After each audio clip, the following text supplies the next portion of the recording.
झारखंड में राज्यसभा चुनाव का इतिहास काफी बदनाम रहा है। अक्सर आरोप लगते रहे हैं कि बाहरी उम्मीदवारों को पैसे की बदौलत राजनीतिक पार्टियां राज्यसभा में भेजती रही है। अब इस मामले को लेकर सत्ता पक्ष और विपक्ष एक दूसरे पर आरोप प्रत्यारोप लगा रही है। देखिए एक रिपोर्ट। झारखंड में जेएमएम और बीजेपी जैसी बड़ी पार्टियां अक्सर आदिवासियों और मूलवासियों की वकालत करती रही है, लेकिन जब बात देश के बड़े सदन में प्रतिनिधित्व की आती है, तब ये पार्टियां थैलीशाहों और धन कुबेरों को टिकट दे देती है। हालांकि इस मामले में जेएमएम खुद को पाक साफ बताते हुए तमाम आरोप बीजेपी पर लगा रही है।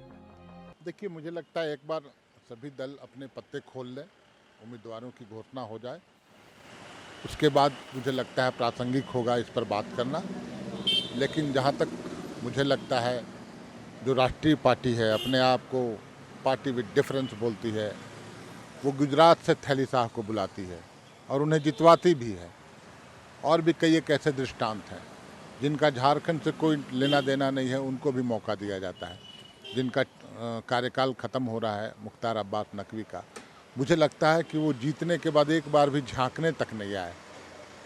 तो जो भी दल उम्मीदवार बनाए, उनका कुछ झारखंड के प्रति कमिटमेंट हो।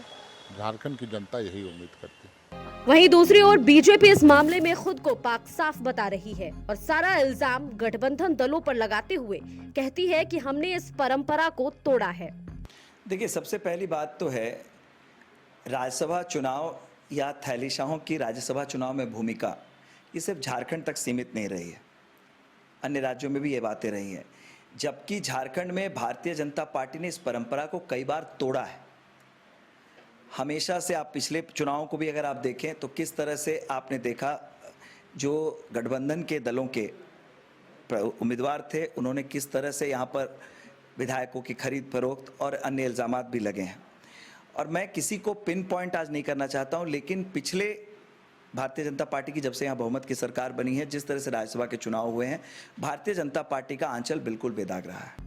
बहरहाल सत्ता पक्ष और विपक्ष अब तक उम्मीदवारों की घोषणा नहीं की है। ऐसे में यह देखना दिलचस्प होगा कि ये अपने वादों और दावों पर कितना खरे उतरते हैं। समाचार प्लस के लिए रांची से संजीव सिन्हा की रिपोर्ट।